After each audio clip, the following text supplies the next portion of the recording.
Gabi ng Lagim. Madami din nanood. Pwede mo. Patapos na.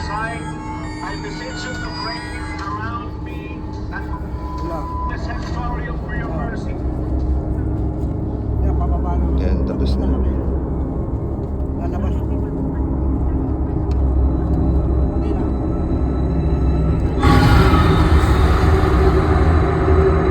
Gabi ng Lagim.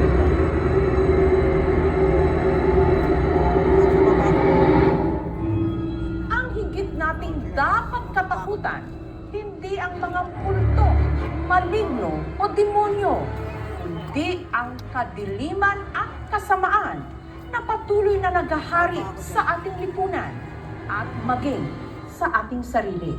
Ito po si Jessica Soho at ito ang Gabi ng Lagim.